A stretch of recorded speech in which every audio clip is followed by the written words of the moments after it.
하나님의 말씀은 말라기 3장 17절에서 18절의 말씀입니다.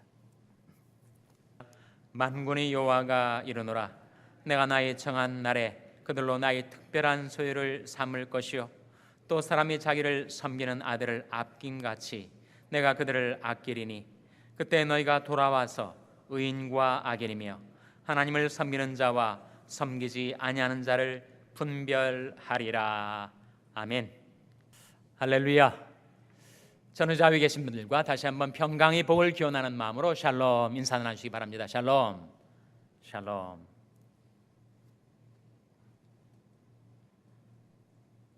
수요 예배 나오시면 좀 졸리실 때가 있을 거예요. 하루 종일 직장에서 열심히 일을 하시고 저녁 식사를 못하고 오신 분도 계시겠지만 배고픈 참에 식사도 든든히 하셨겠다. 피곤한 몸에 배가 충만하시니까 졸음이 쏟아져 내릴 수가 있습니다. 도저히 졸음 잠기가 어려우면 그냥 주무세요. 저를 보고 너무 미안해하지 마시고 자연적인 생리적인 현상이니까 내가 하나님이 집에 왔더니 아버지 사랑이 더 느껴진다 생각하시고 그냥 편안하게 주무셔도 괜찮습니다. 우리가 신앙생활을 할 때 자기가 은혜를 받는 통로가 있습니다. 어떤 사람은 기도를 통해서 은혜를 받죠. 어떤 사람은 찬송을 부르면서 은혜를 받습니다. 어떤 사람은 말씀을 읽어가면서 은혜를 받아요. 근데 내가 은혜를 받는지 안 받는지 그것을 분별할 수 있는 한 가지 방법이 있는데, 찬송을 할 때 잠이 확 깨는 사람, 찬송을 통해서 은혜 받을 사람입니다. 기도할 때 나는 너무 정신이 몽롱해진다, 나는 기도만 하려면 너무 잠이 쏟아져서 도무지 주체를 못하겠다, 그분은 기도보다는 다른 은혜의 통로를 좀 찾아보셔야 됩니다.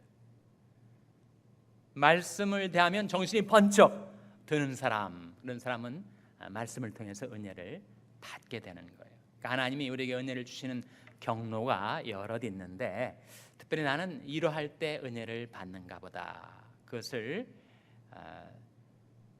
분별할 수 있는 한 가지 방법이 내가 그것을 할 때 잘 조느냐 아니면 경성케 되느냐, 그걸로 분별할 수가 있어요. 대개는 기도할 때 졸음이 오기가 쉽습니다. 더군다나 묵도 속으로 묵상 기도를 하다 보면 수마에 사로잡히기가 쉬워요. 찬송을 소리 높여 부르는데도 나는 졸립더라, 그런 분은 아주 대단하신 분입니다. 그분은 계속 찬송 부르려고 하지 마시고 그냥 주무세요. 말씀을 대할 때도 그냥 묵독 눈으로 쭉 읽어 나가지 마시고 소리내서 읽어보세요. 나는 소리내서 읽어도 졸립더라, 그분은 더 읽지 마시고 주무시기 바랍니다. 그러니까 우리 영혼이 육체와 결부되어 있기 때문에 우리 영혼이 수마가 내 영혼에 접근해 오다가도 우리가 소리 높여 찬송하면 마귀가 떠나가죠.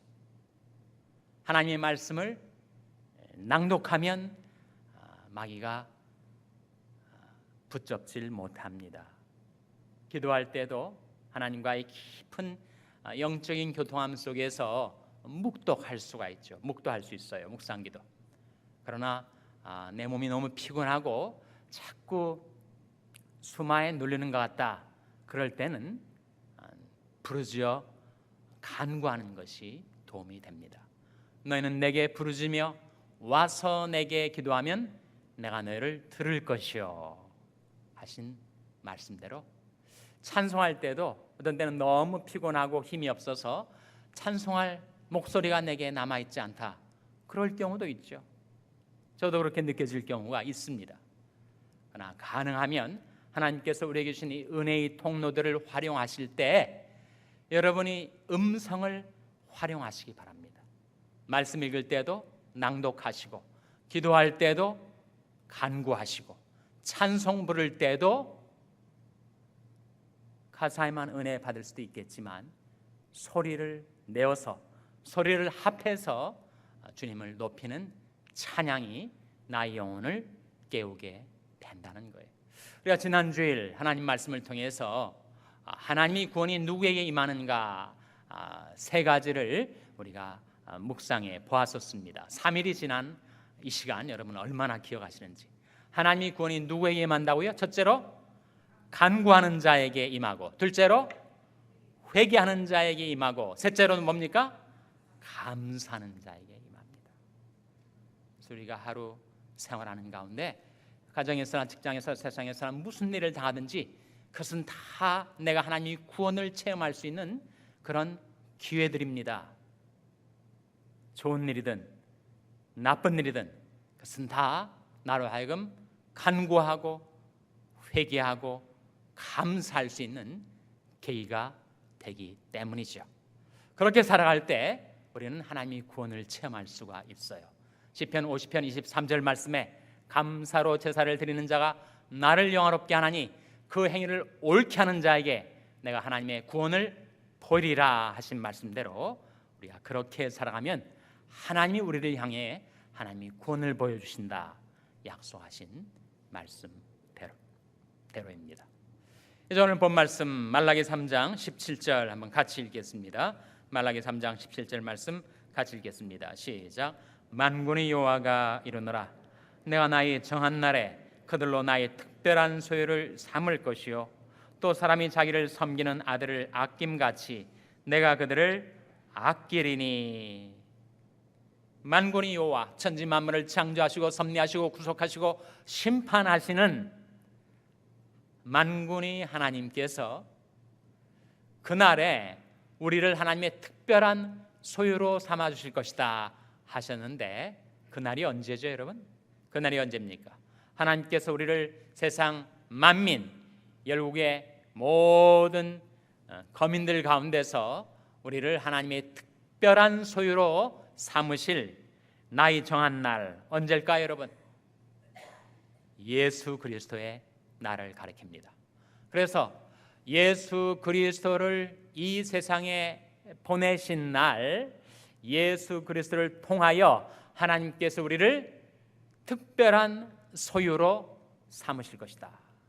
그러니까 우리가 이 세상에 살아가지만 우리는 이 세상에 속한 자가 아니라는 것입니다. 우리는 소속을 분명히 해야 되는데 우리 소속이 어디라는 것입니까? 우리는 하나님께 속한 자, 하나님의 특별한 소유라고 했습니다.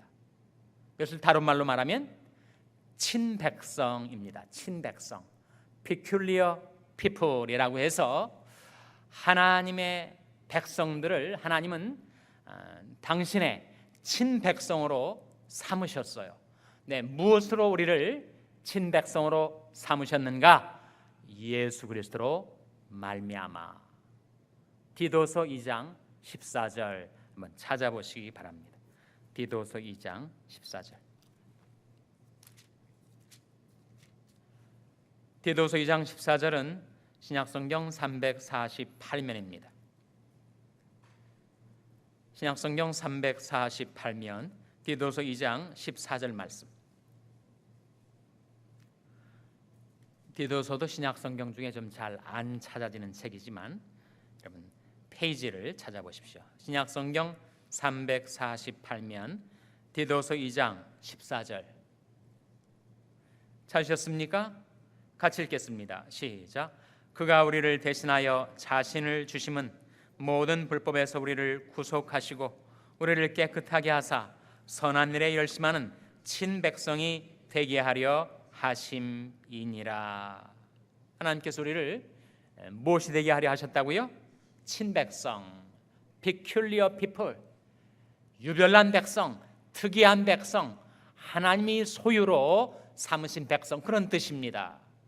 그런데 세상 사람들과 전혀 다를 바 없었던 죄와 허물 많은 우리들이 어떻게 하나님의 친백성이 되었다고요? 14절에 뭐라고 했습니까? 그가 우리를 대신하여 자신을 주심은 모든 불법에서 우리를 구속하시고 우리를 깨끗하게 하사, 십자가에 자신을 내어주시고 십자가에 흘리신 그 보혈로서 우리를 깨끗하게 하신 그리스도로 말미암아 우리가 하나님의 친백성이 되었다 하시는 말씀이죠. 그러니까 우리가 하나님의 친백성이 된 것, 우리가 하나님의 자녀가 된 것은 예수 그리스도로 말미암아 이루어진 사건입니다.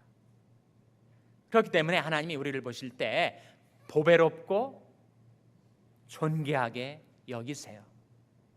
여러분, 자식들이 아무리 부족해도 부모의 마음에는 자기 생명보다 더 귀하게 여겨지는 것입니다.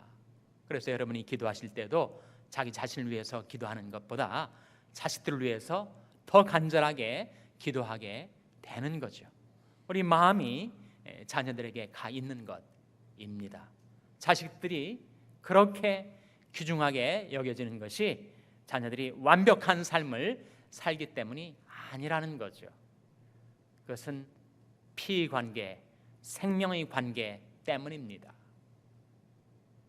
하나님께서 우리에게 주신 생명을 자식에게로 흐르게 하셔서 자녀들과 우리와의 관계가 피로 맺어진 생명적인 관계이기 때문에 너무 한심하고 답답하고 그리고 부정한 것 투성이지만 자식들이 그렇게 귀중하게 여겨지는 것처럼 하나님 아버지 앞에서 자녀된 우리들 하나님은 보배롭고 존귀하게 여기고 계십니다.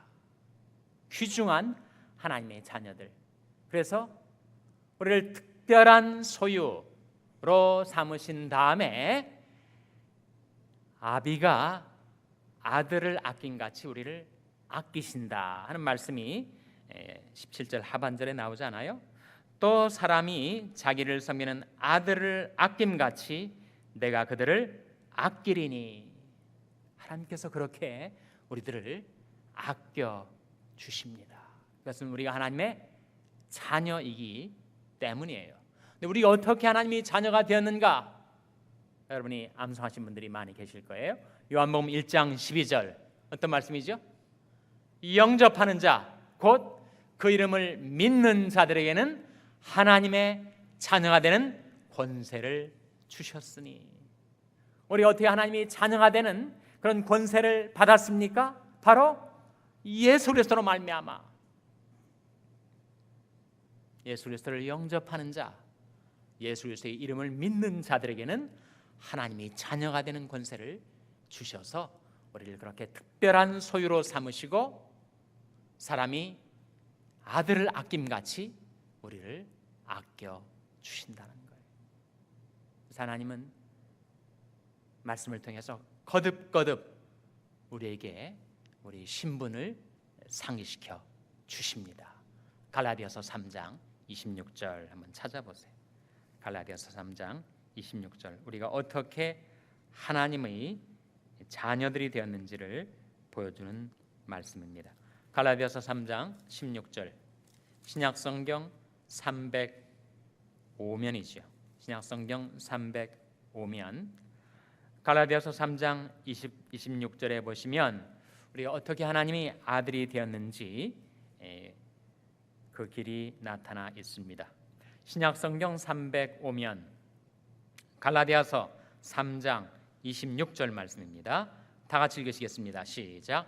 너희가 다 믿음으로 말미암아 그리스도 예수 안에서 하나님이 아들이 되었으니, 우리가 어떻게 하나님이 아들이 되었다고요? 그리스도 예수 안에서 그렇게 되었다는 거예요.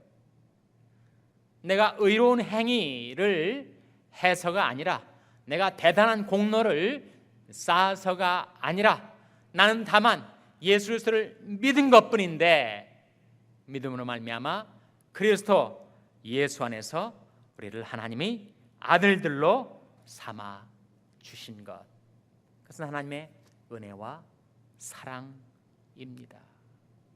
그러므로 주께서 말씀하시기를 너희는 저희 중에서 나와서 따로 있고 부정한 것을 만지지 말라. 내가 너를 영접하여 너에게 아버지가 되고 너는 내게 자녀가 되리라. 전능하신 주의 말씀이니라 하셨느니라. 그 말씀에서도 하나님께서 우리를 부르시는 거죠. 초청하십니다. 너는 저 중에서 나와서 따로 있고 부정한 것을 만지지 말라.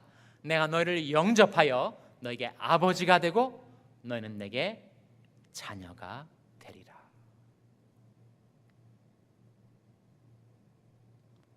그래서 이 말라기서의 예언은 우리 주 예수 그리스도로 말미암아 성취되었습니다.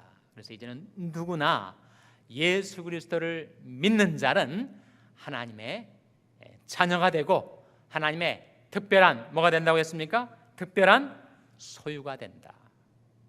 하나님은 하나님의 것을 지켜주시죠. 자기는 자기에게 속한 자기의 소유를 잘 챙기는 것처럼 하나님은 하나님의 특별한 소유를 귀중히 여기시고 보호하시고 간수하시고 지켜주십니다. 온갖 유혹으로부터, 온갖 시험으로부터, 온갖 위험으로부터 하나님 당신 자신의 특별한 소유를 지켜 보호하시고 그리고 사랑하셔서 사람이 아들을 아낌같이 우리를 아껴 주십니다. 그리고 이어지는 말씀 18절 같이 읽겠습니다. 시작. 그때 너희가 돌아와서 의인과 악인이며 하나님을 섬기는 자와 섬기지 아니하는 자를 분별하리라. 사람의 외양이 비슷비슷하기 때문에 사람이 그 마음속에 어떤 생각을 품고 사는지 참 알기가 어려워요. 그러니까 말하지 않으면, 행동하지 않으면 사람 속을 우리는 알 수가 없습니다.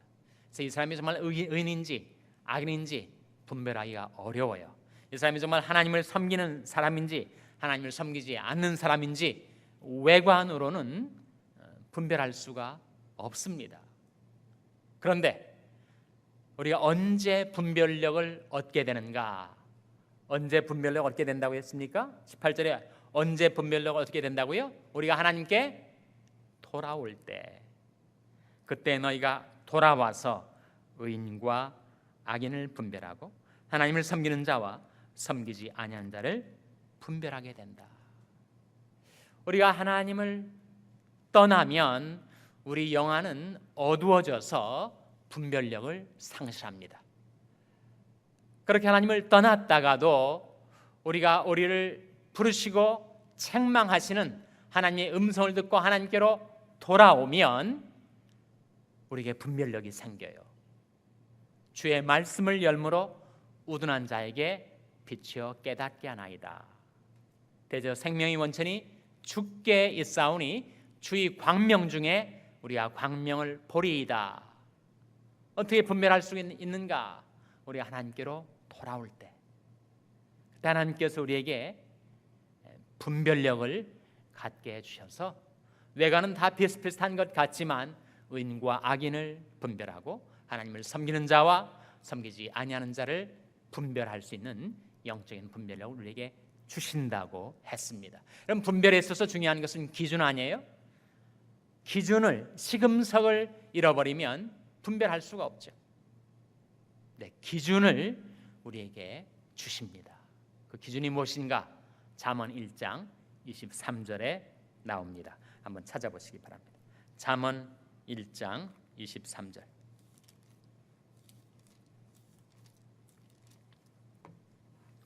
구약성경 911면 잠언 1장 23절 말씀. 잠언 1장 23절 말씀 같이 읽겠습니다. 시작. 나의 책망을 듣고 돌이키라.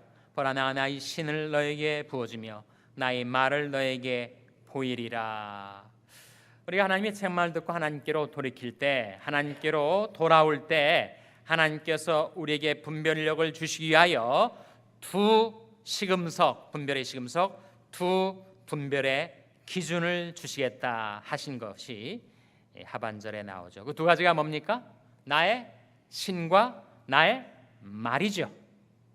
성령과 말씀을 우리에게 주셔서 우리로 하여금 분별하며 살 수 있게 해 주신다는 것입니다. 이런 놀라운 분별력의 축복이 누구에게 주어지는가? 나의 책망을 듣고 돌이키라. 우리를 부르시는 하나님의 음성을 듣고 하나님께로 돌이킬 때 하나님께서는 우리에게 하나님이 신을 부어주셔서 성령으로 분별케 해주시고 하나님의 말을 보여주셔서 하나님의 말씀으로 분별케 주십니다. 예수 그리스도를 믿음으로 말미암아 하나님의 자녀가 되어서 하나님의 특별한 소유가 되시고 하나님이 아껴주시는 사람들이 되시고 하나님께로 돌이켜서 하나님이 부어주시는 하나님의 신을 충만히 받고 하나님이 보여주시는 하나님의 말씀의 계시를 풍성히 받아서 분별력을 가지고 이 혼돈의 시대를 살아가게 되시기를 주님의 이름으로 축원합니다. 기도하시겠습니다. 아버지 하나님, 오늘도 말씀을 통하여 우리 주 예수 그리스도로 말미암아 저희들에게 주신 하나님의 은혜와 사랑을 저희들에게 다시금 일깨워 주신 것 감사를 드립니다. 하나님의 특별한 소유로 세상 가운데서 택함 받은 저희들, 사람이 자식을 아낀 같이 하나님 아버지께서 저희들을 아껴 주시오니 하나님 늘 하나님께로 돌아와서 하나님이 주시는 분별력을 가지고 살아갈 수 있도록 저희들에게 하나님이 신을 부어 주시옵소서.